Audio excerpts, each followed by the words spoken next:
Olá, está no ar mais uma edição do Link CNJ. Aqui você acompanha assuntos da justiça que impactam o seu dia a dia em reportagens e conversas exclusivas com personalidades do mundo jurídico. E hoje vamos falar da justiça restaurativa, uma técnica de solução de conflitos e de violência que se orienta pela criatividade e pela sensibilidade a partir da escuta dos ofensores e das vítimas. A condução do diálogo entre o transgressor da lei e a vítima pode ser feita por um juiz ou por um mediador. A justiça restaurativa é uma política pública instituída pelo CNJ há 5 anos e que tem resultados positivos para mostrar. A justiça restaurativa é usada nos Estados Unidos e na Europa desde a segunda metade do século passado. Chegou ao Brasil no começo deste século, primeiro nos tribunais de justiça do Rio Grande do Sul, do Distrito Federal e de São Paulo. Em 2016, se transformou em política pública nacional por meio da Resolução 225 do CNJ. As sessões de justiça restaurativa são chamadas também de círculos de construção de paz. Se colocam frente a frente o ofensor, aquele que transgrediu, não é? A vítima, as famílias, a comunidade diretamente atingida ali. Todos se reúnem para, com a ajuda de facilitadores, dialogarem e refletirem sobre a responsabilidade daquela pessoa, as corresponsabilidades que nós temos com os demais integrantes da sociedade e, a partir dali, as discussões no sentido de reconstruir as relações afetadas e, assim, buscar a construção de um plano de ação para a reparação dos danos e do tecido social que foi atingido, afastando-se, portanto, daquele postulado tradicional clássico do crime-castigo. Nós vamos migrar, então, para uma outra visão que vai equacionar, ou se propor a equacionar os conflitos, usando, ao invés de culpa, a ideia de responsabilidade, ou seja, só se estabelece essa condição se o sujeito está disposto a assumir responsabilidade. Se tiver que discutir culpa, vai discutir no sistema tradicional, contencioso, né? E essa assunção inicial de uma responsabilidade, ela permite que, ao invés de perseguição, a gente vai produzir encontros, né? Ao invés de se impor soluções, vai se trabalhar com o diálogo, ao invés da verticalidade, nós vamos ter acertamentos numa relação de consensos horizontais, né? E ao invés, então, da gente ter o efeito da imposição coercitiva operada estruturalmente pelo Poder Judiciário, nós vamos trabalhar com outro vetor de força de composição social, que é a coesão. A reparação pelo erro cometido pelo ofensor é obrigatória e tem um caráter educativo e pacificador. Às vezes essa reparação não vai implicar em reparação econômica. Às vezes a vítima, por exemplo, deseja que o ofensor, em um grupo específico, reconheça que ela foi vítima, né? Para aqueles pares, para aquelas pessoas que às vezes presenciaram a ofensa, ou às vezes ela precisa que ele, reconhecendo que a ofendeu, que essa reparação dos danos de uma forma concreta seja feita materialmente, não para ela, mas para uma instituição. Por exemplo, a gente já teve um caso de um furto que a gente fez, em que a vítima, depois dos encontros, a reparação que ela entendia que era necessária para ela não era que ele pagasse o valor do celular para ela, mas que ele pagasse o valor desse celular para uma instituição que cuidava de pessoas com problemas de dependência de drogas. Nem sempre esse modelo ele vai ser aplicável enquanto solução prática, né? Como solução processual. Até porque a lei muitas vezes não permite. Ele é muito compatível, para ilustrar essa questão do limite legal, no campo da justiça penal de menores, da justiça penal juvenil, onde a lei é altamente flexível, onde tem uma maleabilidade e até, digamos, uma disponibilidade maior maior, não só do processo, mas das relações técnicos, institucionais, interdisciplinares, interinstitucionais que atuam nesses casos. Então, eu diria, na área da infância, é um modelo que tem já uma grande absorção, uma grande potencialidade. No campo da justiça penal de adultos, ela instiga, porque hoje a gente tem um reconhecimento de que muito do que nós estamos fazendo não é uma solução resolutiva do ponto de vista social. Um mapeamento feito pelo CNJ mostra que 44 tribunais têm alguma ação ou programa de justiça restaurativa. No ano passado, foi lançado o manual Justiça Restaurativa, 10 Passos para a Implantação, e foram capacitadas 32 equipes de tribunais federais e de justiça. Em 2021, tribunais de todo o país vão ter o suporte do Comitê Gestor de Justiça Restaurativa do CNJ na implantação e na execução de programas.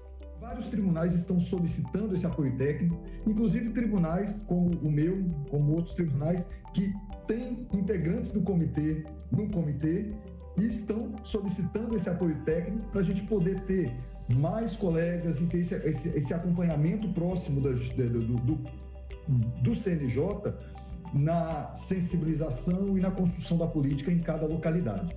Tem sido muito rico esses encontros com os tribunais.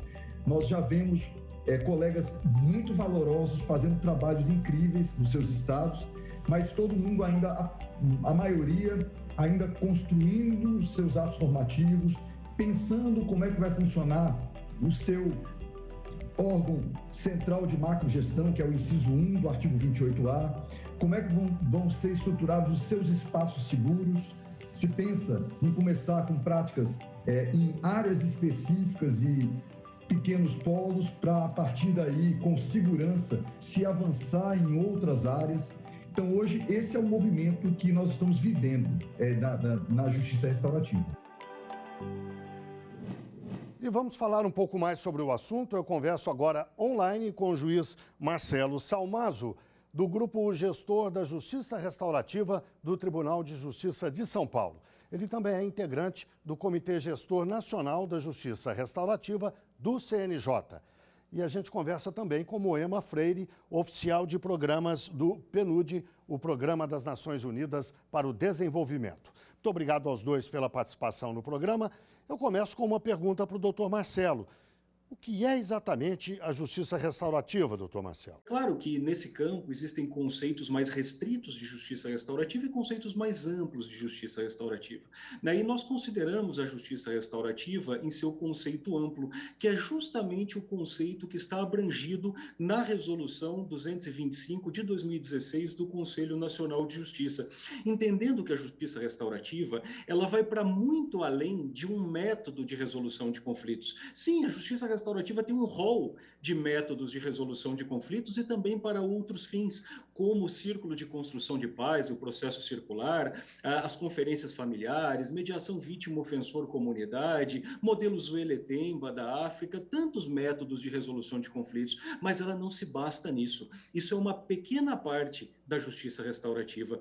A justiça restaurativa, na verdade, ela é um convite para a mudança do paradigma de convivência social, partindo do pressuposto de que as nossas sociedades elas estão estruturadas sobre o paradigma cartesiano-mecanicista que traz as diretrizes do individualismo, do utilitarismo, do consumismo e da exclusão, diretrizes essas que fomentam a competição e fomentam a guerra de todos contra todos, que constroem estruturas hierárquicas que reduzem o ser humano e submetem muitas e muitas pessoas a violências, não só físicas e psíquicas, mas também estruturais, simbólicas e culturais. Por isso, a justiça restaurativa é um convite para a participação de toda a sociedade e ela se constrói na comunidade. Comunidade da qual o Poder Judiciário, seus juízes fazem parte, outras instituições também fazem parte, públicas e privadas, as organizações não formais e a sociedade como um todo. Moema, e por que o PNUD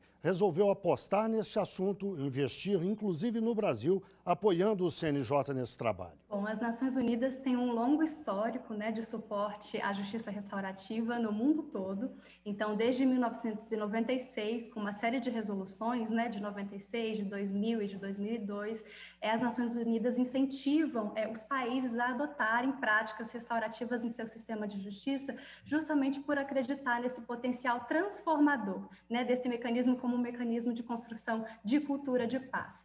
No Brasil, então, desde 2005, o PNUD vem apoiando a implantação de justiça restaurativa no Brasil. Lá em 2005, fizemos os primeiros pilotos, né, em 3 localidades, na época no Rio Grande do Sul, São Paulo e Distrito Federal, justamente para que os princípios e práticas da justiça restaurativa pudessem ser trazidos, né, incorporados ao Brasil e adaptados também às necessidades locais.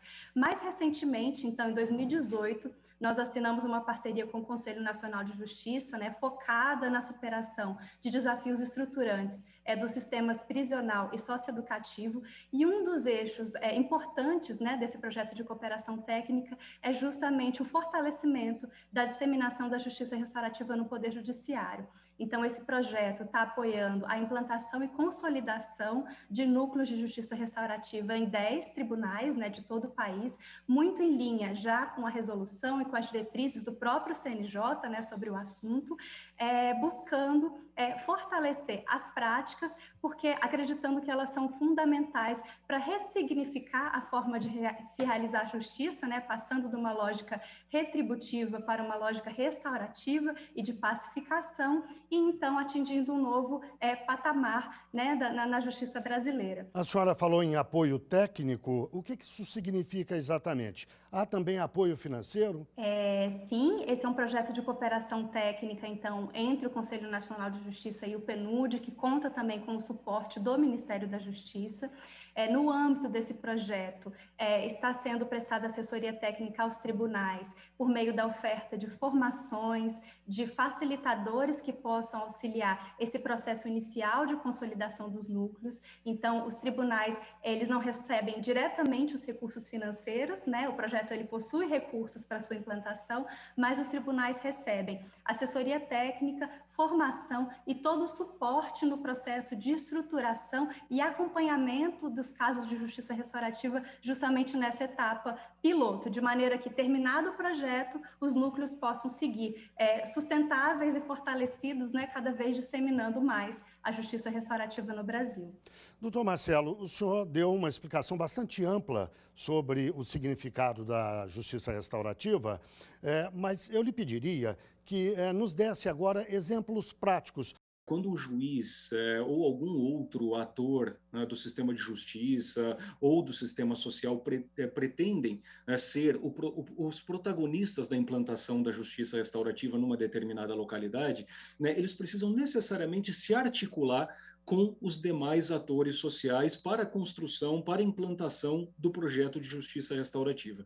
É justamente para que a justiça restaurativa ela se construa sobre uma base coletiva comunitária. Falando propriamente dos métodos de resolução de conflitos da justiça restaurativa, que, como eu disse, são uma parte da justiça restaurativa e uma parte significativa, e talvez a que tenha mais visibilidade, a que seja mais conhecida, né, para que ficarmos em um exemplo prático, um desses métodos é o círculo de construção de paz, ou também chamado processo circular, que é um procedimento, né, que reúne aquela pessoa que causou um dano, aquela pessoa que sofreu um dano, as pessoas de referência para ambos, como familiares, por exemplo, a comunidade do entorno do convívio dessas pessoas e também, muitas vezes, representantes da rede pública e privada de garantia de direitos que possa garantir atendimento às necessidades dessas pessoas. Né? Então, Marcelo, é claro que...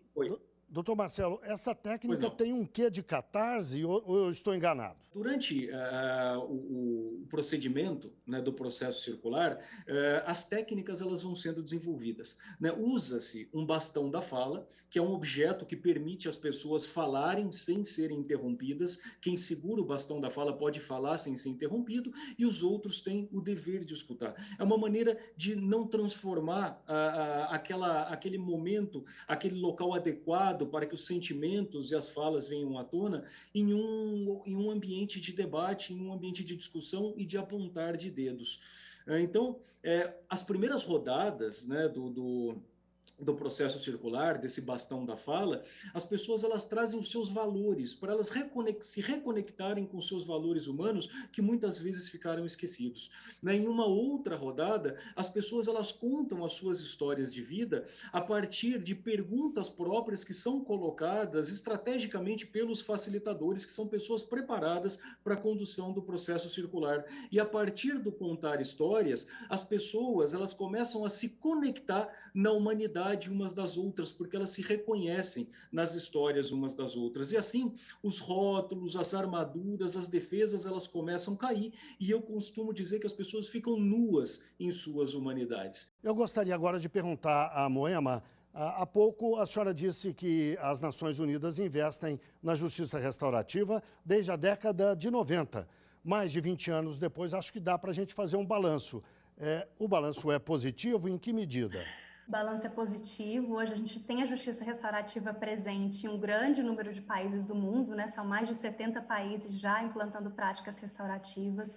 No Brasil também, lembrando, começando, né, com 3 pilotos, hoje a gente tem a justiça restaurativa presente, né, em praticamente todas as unidades da federação. Então a gente teve um caminho, né, ao longo desses anos, né, no Brasil e do Poder Judiciário, de construção das práticas e de incorporação disso à realidade brasileira, né? A gente sabe que não é fácil, é um desafio, porque é uma mudança de paradigma com relação à forma de se ver a realização da justiça, né? Então a gente teve um avanço importante.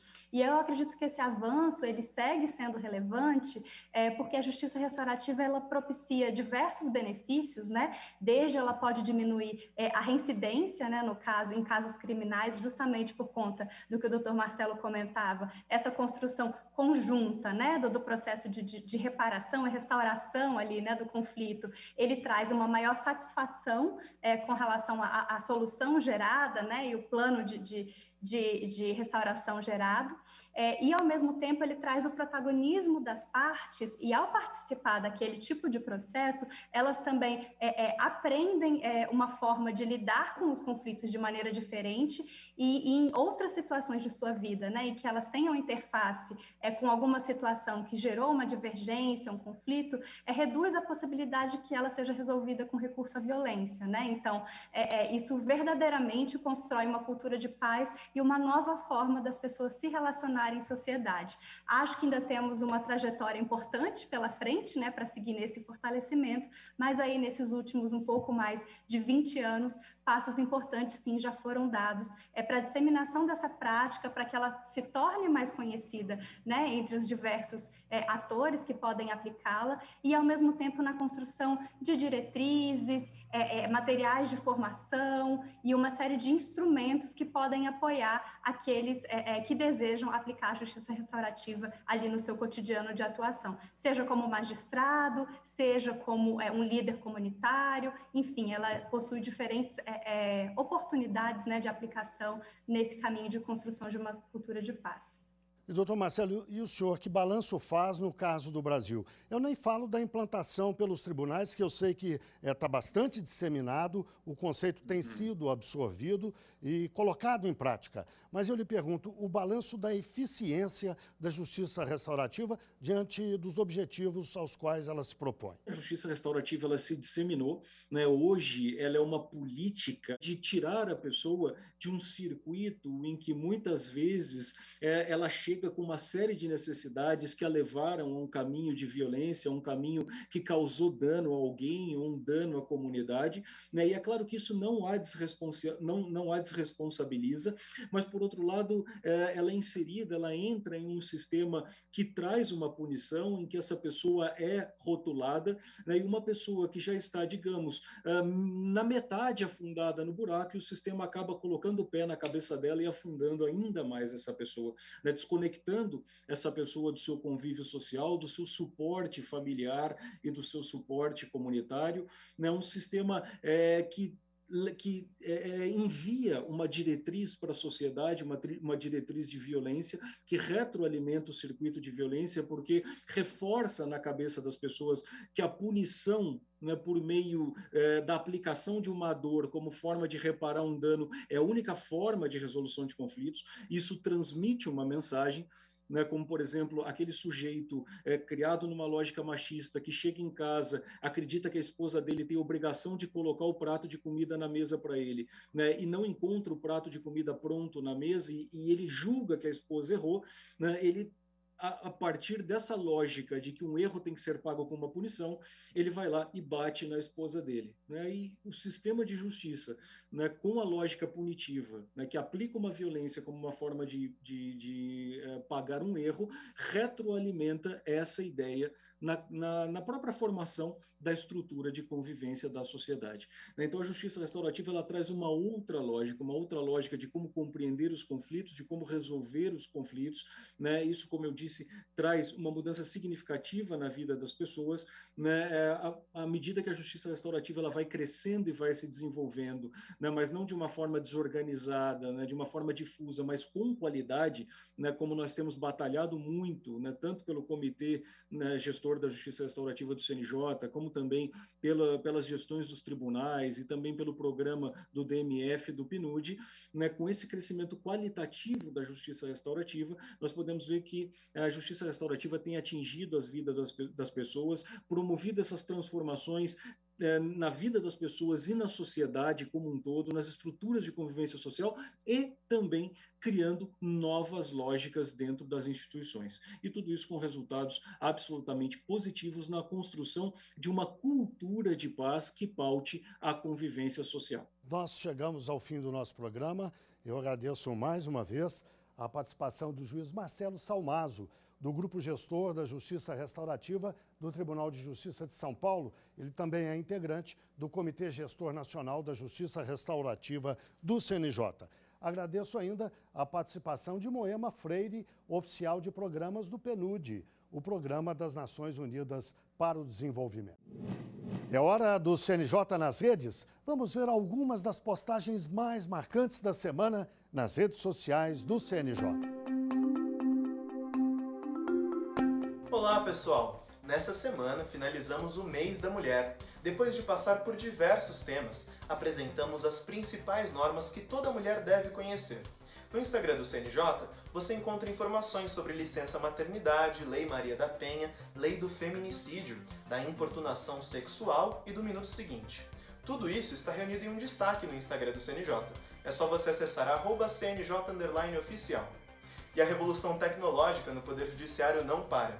Para desburocratizar e deixar o atendimento aos cidadãos ainda mais ágil, o CNJ lançou na última semana o Balcão Virtual, ferramenta que permite o acesso remoto e direto dos usuários dos serviços da Justiça às secretarias das varas em todo o país. No CNJ, por exemplo, as pessoas têm acesso direto ao atendimento realizado pela Secretaria Processual e poderão obter informações sobre o ajuizamento de procedimentos e de processos no PJE sem a necessidade de atendimento presencial.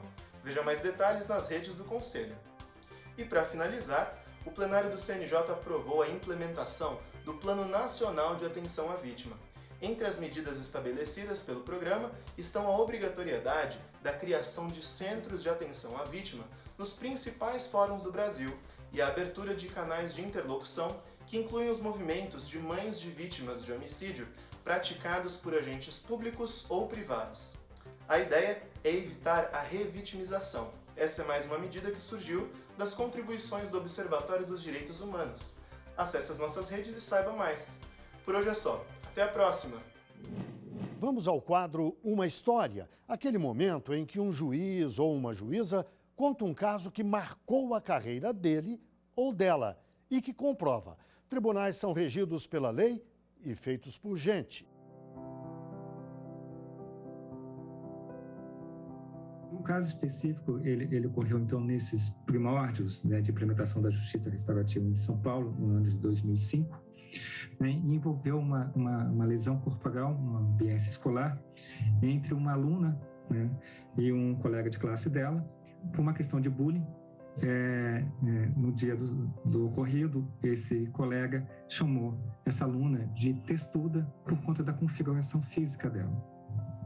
Bom, foi um dia que pegou ela na curva, ela reagiu de uma forma muito violenta e agrediu esse colega, né? Agrediu com intensidade, um soco, inclusive batendo na cabeça dele num carro, tinha ali no pátio, e ocorre aquelas coisas todas, colegas tomando partido de um, de outro, gritaria, professores saem da sala de aula, enfim, e teve todo esse auê, e só que essa escola já era parceira, né, junto com o judiciário, né, de um projeto de implementação de justiça restaurativa na ambiente escolar, envolvendo não só alunos, mas funcionários, professores, parte de coordenadores pedagógicos, diretor, enfim, todos, comunidade escolar. E aí tem todo um preparo, porque a justiça restaurativa ela tem um pré-círculo, um preparo, né, que você, então, prepara as pessoas para ter encontro, vítima, no caso, seria o rapaz que ela agrediu,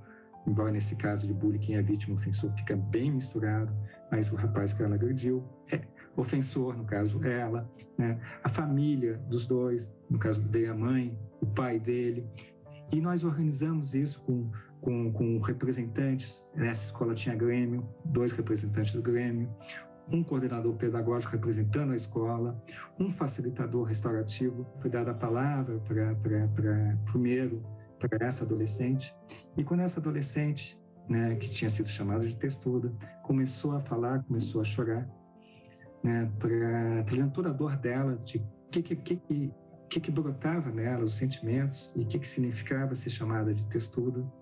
Você vai entendendo um pouco mais, com profundidade, aquela situação. Ela vai trazendo que o padrasto dela também chamava ela de testuda e que tinha tido uma situação mais delicada ainda nas vésperas daquele fato. Quando passa a palavra para esse menino, foi também muito interessante, é uma palavra vazia, mas muito significativo, que ele começa a chorar, porque na medida que ele apanhou de uma menina, ele que passou a sofrer bullying, chamado de mulherzinha, maguiquinha, etc., por outros colegas, era também 2 palitos, daqui a pouco ele está batendo em alguém para mostrar que ele era machinho dentro de uma sociedade patriarcal que tem tudo isso nesse caldo. Não era de hoje que aquela menina e tantos outros estavam sofrendo bullying na escola. A escola não tem corresponsabilidade? Também tem. A escola também tem só nas relações, mas estão também pensando isso. Então, todo esse processo que começa de uma forma com as pessoas muito fechadas, né? E você, com o facilitador que tiver uma boa formação, precisa de boa formação para isso, não é no fast food que a gente forma facilitadores, né? Vai sabendo lidar com o conflito, as pessoas até corporalmente vão se abrindo. Depois disso, foi feito um encaminhamento para o acordo que as próprias pessoas envolvidas vão trazendo. É muito interessante que na justiça restaurativa você tira, vamos dizer assim, a energia do julgar, vai para a criatividade, né? Então teve um pedido de desculpa qualificado, não aquele pedido de desculpa que quando se faz a JR numa dinâmica food, a pessoa chega assustada na frente de todo mundo e fala, desculpa aí, fui mal, para se livrar também da situação. Mas não, como eu disse, depois de uma qualidade de presença, de um investimento, de escutas, de falas, né, houve um pedido de desculpa, houve um acordo de reparação material específico, porque aquela família daquele rapaz teve gastos pelo tratamento que ele teve, de medicação, etc., das lesões que ele sofreu. Mas o que é muito interessante é que a própria parte, e dali brota essa criatividade, como eu disse,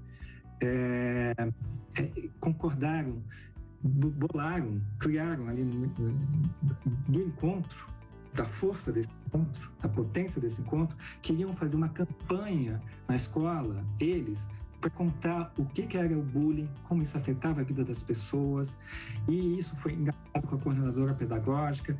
Então, a potência é muito grande, quer dizer, então a coordenadora pedagógica apoiando e vendo que dia que poderia ser feito isso no ambiente escolar. 2 adolescentes que se engajaram por uma questão de bullying, sei lá, 20 dias depois, 30 dias depois, fazendo juntos, transmitindo para a comunidade, né, pré-escolar, né, juntos fazendo um processo criativo de encontro e transmitindo o aprendizado que tiveram.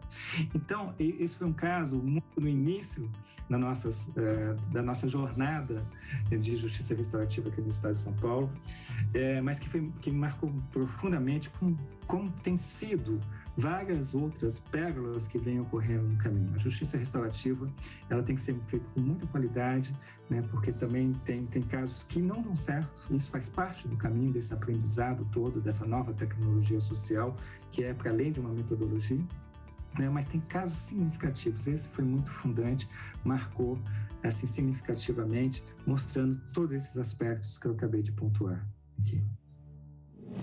Bem, chegamos ao fim de mais um Link CNJ. Muito obrigado a você que esteve com a gente até agora e até o próximo programa. Tchau!